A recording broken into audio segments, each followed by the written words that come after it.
All right, man. I appreciate everybody for tapping in. It's the second time I'm doing the video. They have put a copyright strike up because I showed his pro day, so I couldn't show footage of his pro day even without audio. So, I mean, let's talk about Malik Willis. He had an electric pro day with some electric throws. You can find it on Twitter or NFL Network, whatever. They just be anal about coverage. It just don't make no sense, right? But it is what it is. He makes his case to go number two overall to the Detroit Lions. Makes a very good case. Um, let's get to it, man. And he had some great throws, showed off his rocket arm, and I'm gonna try to replicate this as close as the original video that I had. And a lot of people ask, like, um, a lot of people scared to take quarterbacks. Uh, that ain't. I think 6'2" is really the average. I won't say average, but 6'2" is really, you know, the probably the bare minimum of where they want you to be height wise. NFL, I know guys in high school who was less recruited but more talented that than guys that were taller. They was physically better. They was physically, superior, but wasn't as talented. I've been seeing this since high school. You know what I'm saying? And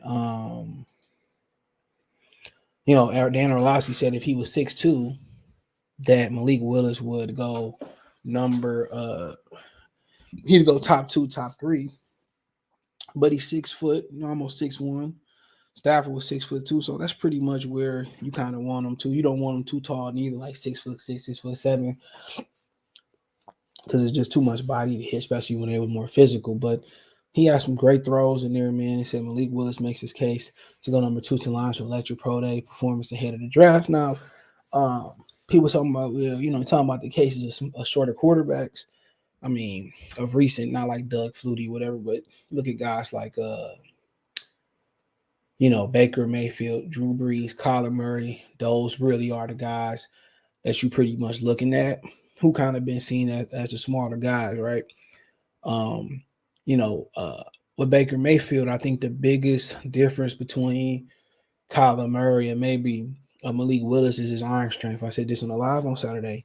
His arm, he doesn't have the arm that Willis and Kyler Murray possesses.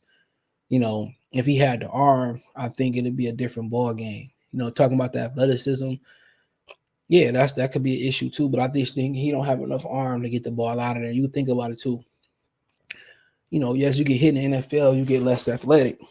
As play as you get older and get big, banged up and dinked up. In most sports, you're not as athletic as you can be. So think about it. If you come in with a average arm, you suffer an arm injury like Chad Pennington. Guess what? Your arm gonna become a noodle. You know what I'm saying? Drew Brees, he had enough arm coming out of Purdue. I used to watch him. He injured his shoulder, but as he got older, arm went. What kept Drew Brees around? His IQ. Drew Brees can make up with his IQ, and Baker Mayfield doesn't have the IQ. You got to remember too, Drew Brees. He had a couple. He had a second career too. He got replaced by Phillip Rivers after the shoulder injury. I think Phillip was on the roster already, pushing him for a spot anyway. You know what I'm saying? So even Baker Mayfield for very well go somewhere else, learn something, and still be a good quarterback. That could be the case. So but right now, other thing they did in New Orleans too, they really gave him really good big physical interior linemen. One thing New Orleans always did was make sure Drew Brees had a clean pocket. You know what I'm saying? Where he could step up and really step into his throws. You know what I'm saying?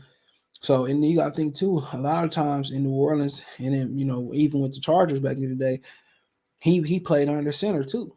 So, they made sure he had a clean pocket. That's something that when you have a shorter quarterback, even like Kyler Murray, you want to make sure not just have a great offensive line, that had a right offensive line. You want to have really big centers and guards. That's what you want. So you can have step up in the clean pocket. Now, did that cost you anything? Not really. New Orleans always revolved in centers and guards and shit like that. They always found them late first, second, third, fourth round. They always made sure Drew Brees had that protection in that pocket to step up. So, but any quarterback would want to enjoy that. So, for people scared of his height and comparing to Baker Mayfield, I think he built, and it's hard to compare him to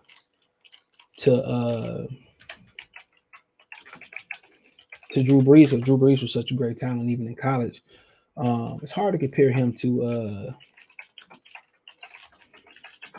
it's hard to compare him to them. But to compare him to Kyler Murray, I think that's difficult too, because Kyler Murray had a lot of success. I don't think he had a losing season in Arizona yet neither.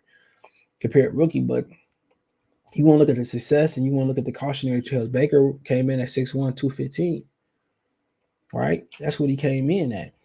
So he went all the way, solid athleticism. You know what I'm saying?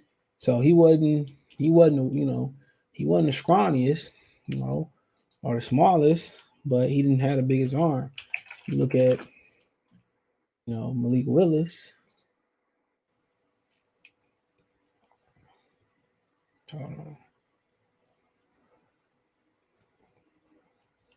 See if we can find his profile real quick. Hold on. He was 6'6.5", 219, 9.5. So he right around what Baker is. So 4 pounds heavier, half inch shorter. You know what I say Baker hand size was though, 9.5. I think Baker's was 9 3/4, 1/4. So yeah, his hands is a little bit bigger than Baker. So I think he built a little bit more, obviously more athletic, bigger arm and all that type of stuff. But it says Malik Willis makes his case to go number 2. It says that the NFL draft is just a month away. As it stands, the top quarterback in the class is tabbed as Liberty standout Malik Willis. He managed to further improve his draft stock on Tuesday after turning an impressive pro day.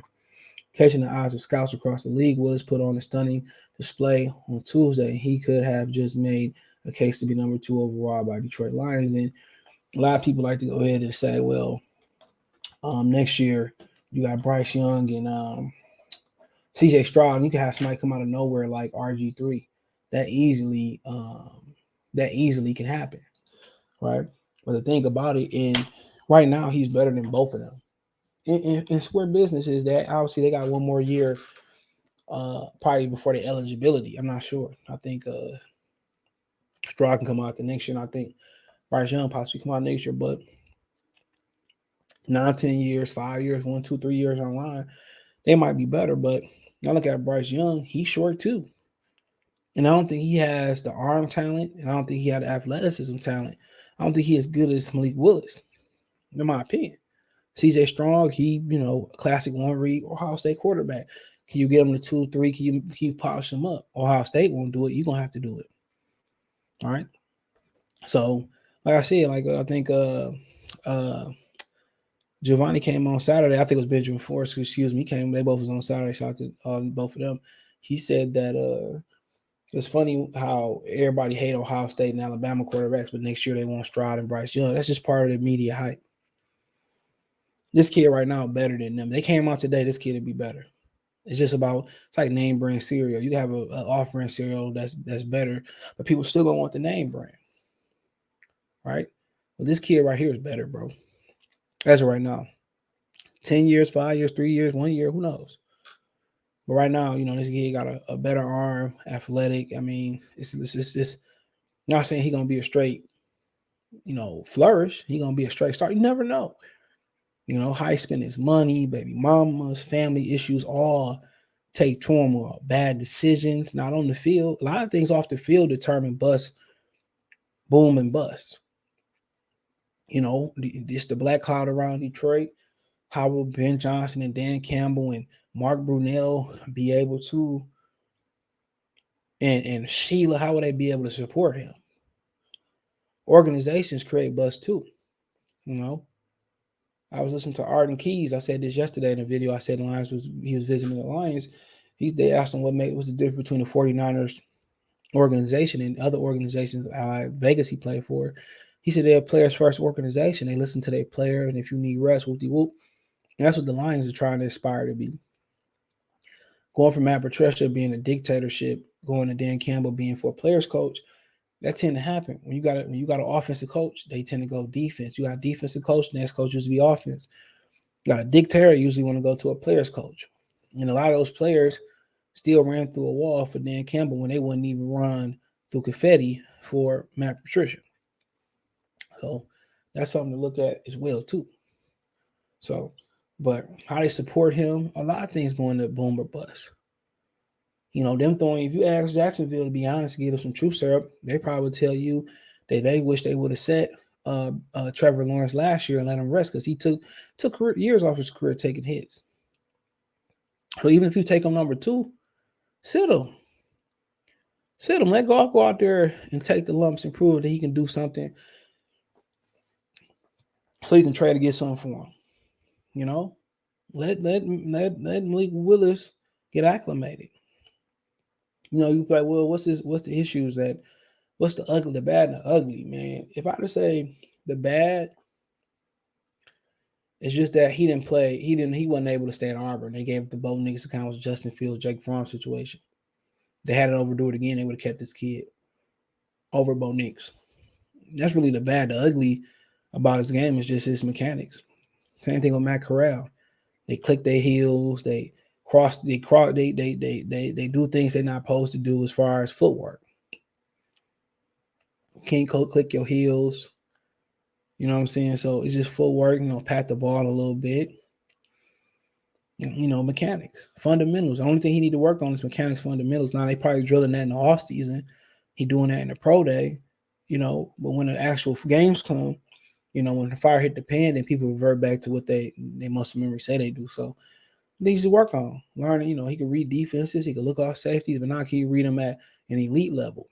Now you're just not gonna see 5, 2, 3, 4, cover 4, cover 3. Now you're gonna see combination. They might be zoning the inside and man to man on the zone on the outside, man to man on the inside. Now they gonna disguise, doing like Patrick Mahomes, drill them. Mechanics. Tyreek Hill said he thought Patrick Mahomes sucked when he first got there.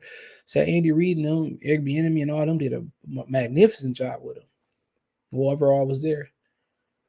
So that's what you're gonna do to him.